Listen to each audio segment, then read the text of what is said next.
Apa hal-hal yang bisa kita lakukan agar kita terhindar dari ghibah? Bagaimana kiat-kiat agar kita terhindar daripada ghibah? Kiat yang pertama, ibu yang dirahmati Allah Subhanahu wa taala, jangan buang-buang waktu kita sia-sia. Biasanya kita sibuk menggibah orang karena kelebihan waktu. Maka manfaatkan waktu kita dengan sebaik-baiknya. Kata Nabi SAW, min husni islamil mar'i tarkuhu ma la ya'ni. Di antara keelokan Islam seorang meninggalkan yang bukan urusannya. Nah, kita dalam kehidupan ini banyak urusan privasi kita yang harus kita kerjakan. Saya misalnya, saya punya urusan dengan ibu saya. Saya harus berbakti sama ibu saya. Bapak saya sudah meninggal dunia. Saya harus ngurusin istri saya. Saya mendidik istri saya, banyak keperluannya ya. Kemudian saya harus ngurus anak-anak saya. Anak-anak saya sudah 5. Masing-masing harus diperhatikan dengan spesifik. Yang sudah usia 16 tahun beda dengan yang usia 14 tahun, yang beda dengan usia 11 tahun, beda dengan usia 8 tahun, beda usia 5 tahun. Masing-masing harus punya hak untuk saya tunaikan, harus saya perhatikan. Saya punya kegiatan dakwah. Saya punya kegiatan menulis. Ini saya bicara tentang diri saya, ya. Maka seorang sibuk dengan privasinya. Makanya Rasulullah SAW pernah mengingatkan akan timbul fitnah. Kemudian Nabi memberi solusi, kata Nabi SAW, alaika bi khosati amrik. Maka hendaknya engkau sibuk dengan urusan privasimu. Nah, ibu-ibu privasinya banyak. Ibu harus ngurus suami, ngurus anak-anak, banyak. Kapan berbakti sama orang tua, kapan kita mau ngaji Al-Quran, kapan kita mau catat, kapan, banyak. Privasi kita ini banyak. Dengan kita tersibukkan dengan perkara yang bermanfaat, kita akan terkurang daripada ghibah dan yang lainnya. Ini yang pertama. Ya. Ya. Yang kedua, hilangkan penyakit kepo. Ya. Awal yang mengantarkan kepada ghibah adalah kepo. Makanya Allah Subhanahu wa taala sebut dalam Al-Qur'an, "Wala tajassasu, wala yaktab ba'dukum ba'dha." Jangan kalian tajassus, pingin tahu cari-cari kesalahan orang, wala yaktab, dan jangan kalian berbuat ghibah. Ini seakan-akan menunjukkan tajassus, cari-cari tahu kesalahan orang, mengantarkan orang pada apa? Ghibah. Anti harusnya berterima kasih, bersyukur kepada Allah kalau aib orang tidak anti ketahui. Kita hidup lebih tenang ya ikhwan, ya akhwat, ya ummahat. Kalau kita tidak tahu aib orang, kita hidup lebih tentram. Kita lebih tentram. Betapa banyak orang datang ke saya mau cerita, saya bilang jangan cerita, saya enggak mau dengar. Saya enggak mau dengar. Kemudian ada ibu-ibu datang pada saya sama istri saya. Ustaz, ini ada cerita tentang, enggak, saya enggak mau dengar. Saya mau cerita versi saya, enggak, saya enggak mau dengar. Istri saya juga bilang, enggak, sudah enggak usah. Tapi saya mau cerita, enggak mau dengar. Apa faedahnya? Saya enggak mau dengar. Dengar, kita akhirnya tahu kesalahan orang. Kalau sudah tahu kesalahan orang, akhirnya kita gatal pengen cerita sama orang. Tapi kalau kita enggak kepo, kita selamat dari ghibah. Kapan kita terjun dalam ghibah, kita kepo. Ya. Tajassus itu mencari-cari berita orang dengan melihat. Tahasus, kata Rasulullah SAW, la tajassasu wa la tahassasu. Jangan cari-cari kesalahan orang dengan melihat, dan jangan cari-cari tahu orang dengan mendengar. Gimana si fulan, gimana? Oh, gimana ininya? Mulai dengar-dengar. Mulai lihat sana, lihat sini. Buka akun Instagramnya. Apa sih yang dia posting sih? No kan. Nah, gitu boleh. Pantesan. Nah, ibu-ibu apa lagi kan? Nah, itu namanya tajassus. Nanti buka Instagram, masa foto dia tidak berjilbab masih dimasukkan dalam Instagram. Nah, kan akhirnya kita ghibah. Kalau kesalahan itu depan mata kita, kita tegur. Tapi kalau ke depan mata kita, tidak diwajibkan kita untuk mengetahui kesalahan tersebut. Yang buat kita terjun dalam ghibah, kenapa? Karena kita sibuk dengan medsos, cari-cari tahu berita tentang orang. Masih banyak yang belum kita baca, cerita tentang Abu Bakar radhiyallahu anhu, tentang Umar radhiyallahu anhu, tentang Ummahatul Mukminin, tentang Aisyah, tentang Hafsah. Kita enggak tahu sejarah mereka. Tentang ulama-ulama bagaimana, kita enggak tahu sejarah mereka. Quran enggak pernah kita baca, tafsirnya enggak pernah kita baca. Kita hanya baca sampah tiap hari. Sampah tentang artis ini, tentang artis anu, tentang ini, tentang anu, sampah yang tidak ada manfaatnya buat kita di dunia maupun di akhirat. Hanya tahu tentang kejelekan orang, hanya kita jadi bahan omongan, ghibah, namimah, dan yang lainnya. Ya.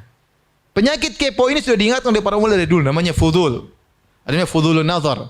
Kepo dengan melihat, masuk rumah orang misalnya. Itu namanya kepo. Ya. Itu sudah diingat oleh para ulama dahulu. Nggak boleh. Nggak boleh. Tapi masuk keperluan, masuk aja sudah. Masuk, ketemu tamu selesai. Nggak usah lihat sana, lihat sini.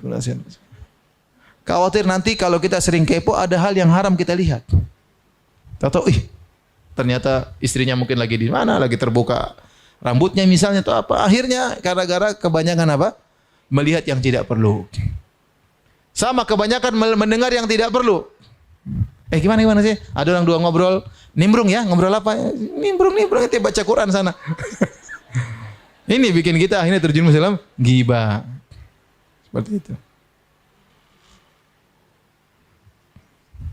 Jadi kurangi kepo. Ya, karena kalau kita kepo kita bakalan banyak komentar. Dan itu sudah pasti tidak mungkin dihindari. Tidak mungkin dihindari. Ya. Kemudian di antara hal yang mengurangi kita dari ghibah, menjauhkan dari ghibah adalah kurangi interaksi sama ibu-ibu terlalu banyak. Karena kita tahu ibu-ibu suka ghibah. Di mana-mana enggak ada ibu-ibu yang enggak ghibah. Benar atau tidak ibu-ibu? Benar ya. Saya kurang jelas. Benar atau tidak? Benar. Ya sudah. Enggak juga Ustaz. Enggak juga berarti iya juga. Jadi saya terus terang termasuk saya melarang istri saya. Saya bilang kamu bergaul jangan terlalu dalam-dalam bergaul sama, terlalu dekat-dekat. Kenal banyak orang enggak apa-apa. Tapi kalau sudah mulai akrab banget, tiap hari ketemu, wah ini kadang-kadang rawan ghibah ini lama-lama. Karena kata Nabi SAW, zur ghibban tasdad hubban. Kata Nabi, kunjungi sesekali, jangan sering-sering. Kalau kau kunjungi sesekali akan tambah saling mencintai. Maka dalam pergaulan kita nggak boleh sering ketemu, kecuali ada keperluan dakwah, keperluan proyek, nggak ada masalah. Tapi kalau nggak ada keperluan ketemu lagi, Umu saya main ke rumah Umu ya. Ya, besok lagi ya Umu ya. Seminggu 7 kali ya, nggak 7 kali ketemu tiap hari. Taib, hari pertama ketemu, ngobrol, ya nggak ada ghibah. Hari pertama selamat. Gimana pengajian tadi? Ya, gimana? Menurut anti ustadznya gimana? Mulai ghibah kan? Ghibahin ustadz. Ustadznya nggak menarik, ustadznya gini ngomel-ngomel dari tadi misalnya ya. Jadi maksud saya, kalau kita ketemu terlalu sering sama orang, mungkin obrolan pertama kita santai. Obrolan kedua masa kita ulangi lagi obrolannya. Cari bahan yang baru. Pertemuan ketiga mulai habis bahan kita ini. Mulai cerita, gimana suami anti ya? Mulai gibah suami. Nanti gimana tetangga anti?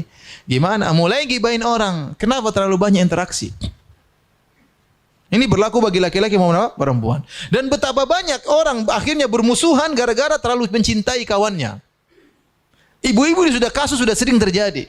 Tadinya dekat-dekat sekali tahu-tahu musuh-musuhan. Luar biasa. Kedekatan yang begitu namanya dia bersahabat bukan karena Allah tapi karena syahwat berlebih-lebihan. Dan itu terjadi. Saya sering dengar itu kasus seperti itu. Akhirnya datang cerita Ustaz gini, dulu dekat banget. Sekarang kayak Tom and Jerry udah ketemu. Udah. Ya Allah, kenapa? Berlebih-lebihan dalam pergaulan. Kita sayang sama seorang, tapi ingat ibu-ibu punya kewajiban ngurus suami, ngurus anak-anak, harus gimana berbakti sama orang tua. Kadang kita berlebihan sama kawan kita, ini kita melalaikan kewajiban kita. Ya. Kemudian akhirnya kita terjerumus dalam banyak pembicaraan. Ya. Yang berikutnya, agar kita terhindar dari ghibah. Kalau kita tahu ada seorang ibu-ibu yang mulutnya ember suka ghibah, jauhi ember tersebut. Jauh. Jangan dekat-dekat. Karena kita akan terpengaruh. Ya, kita akan terpengaruh. Ya. Kalau kita sering dengar orang maki misalnya anjing, babi, kita akan terpengaruh lisan kita. Kalau kita sering bergaul sama orang yang ghibah jadi biasa, kita hanya ikut apa? Menggibah. Jangan. Tahu dia suka ghibah, kita jangan ngobrol sama dia. Ya udah. Jangan ngobrol sama dia. Ketahuilah ibu-ibu, kalau ada orang datang menggibah orang lain di hadapan ibu-ibu, suatu saat dia akan menggibahi ibu-ibu di depan orang lain. Ingat itu. Kalau mulai gibah, afan. Saya enggak, ini kayaknya gibah ya. Afan. Saya enggak mau dengar. Bukan, oh iya ya, masa? Terus gimana? Udah. Terus gimana? Saya baru tahu. Masya Allah. Ya repot. Akhirnya gibah terus. Kalau kita tahu ada orang suka gibah, kita tegur dia. Kalau bisa kita tegur dia. Kalau enggak, kita jangan bergaul sama dia. Entah dia mau ngomongin apa, kita tahu lisannya kotor, jangan duduk sama dia. Ngomong terserah dia bilang kita ente sombong, anti sombong, biarin aja daripada agama kita rusak. Cari teman yang baik, yang jaga lisan, tidak suka menceritakan kejelekan orang lain, ya. Tidak mau menceritakan ke orang lain, yang aman, yang jaga rahasia, ya. Yang jaga rahasia. Istri saya kadang-kadang dicurhati sama sebagian ibu-ibu. Kemudian istri saya cerita, Abi, bagaimana hukumnya gini? Ada orang di sana, Bi, di kompleks ini gini-gini. Saya kepo, siapa? Istri saya nggak pernah cerita, nggak mau. Kan biar Abi tahu, biar Abi bisa kasih fatwa yang tepat, nggak mau. Istri saya tidak terpancing ya. Tapi maksud saya, ya begitu, harus begitu. Kita sama suami istri saling menasihati, jangan Nabi, ini ghibah, saya nggak mau cerita. Ya. Jadi harus saling menasihati. Kalau kita tahu ada orang yang tidak bisa menjaga lisannya, maka hendaknya kita hindari. Ya. Kemudian yang terakhir agar kita bisa terhindar dari ghibah, berdoa kepada Allah Subhanahu wa taala. Ya. Kita mengatakan Allahumma saddid lisani. Ya Allah, luruskan lisanku. Ya. Allahumma saddid lisani, luruskanlah lisanku. Agar kita tidak ngomong sembarangan. Zaman sekarang ini zaman komentar. Ibu-ibu bisa lihatlah, sekarang semua orang bisa ngomong. Karena ada medsos, semua orang bisa berbicara, semua orang bisa berekspresi. Wanita di kampung saja bisa masuk Instagram berekspresi. Di mana-mana, anak kecil, orang tua, kakek-kakek, nenek-nenek, orang gila, orang sinting, semuanya bisa rekam, masukkan ke Instagram. Bisa masukkan ke Facebook, semuanya bisa tahu-tahu viral. Sekarang ngomong seenaknya orang ngomong ini, tidak ada yang bisa mengekang lisan mereka. Bicara tentang agama, bicara tentang Tuhan, bicara tentang semuanya dia omongan. Tidak ada yang bisa mengekang. Apalagi kalau dia punya kekuatan, dia punya power, dia punya masa, dia ngomong seenaknya. Dia tidak tahu bahwasanya lisan ini sangat mudah menjerumuskan orang dalam neraka jahanam. Innar rajula la yatakallam bi kalimatin la yulqi laha balan yahwi biha fin nari sab'ina kharifah. Kata Nabi SAW, sungguh seorang mengucapkan satu kata-kata, dia tidak pedulikan kata-kata tersebut, ternyata membuat dia terjerumus dalam neraka jahanam, ya, sangat dalam, ya. Gara-gara satu perkataan. Maka perbanyak doa, ya, agar lisan kita dijauhkan dari dari ghibah. Sibuk banyak baca Al-Quran. Kalau anti banyak baca Al-Quran, anti akan terjauhkan dari dari ghibah. Tapi kalau kita jauh dari Al-Quran, jauh dari hadis-hadis Nabi, jauh dari ta'lim, apa yang kesibukan enggak ada, akhirnya mulai ngerumpi kanan, ngerumpi kini, ya. Kemudian bertemu dengan orang yang tidak benar, tidak terasa tiap hari kita kemudian mengumpulkan dosa-dosa ghibah.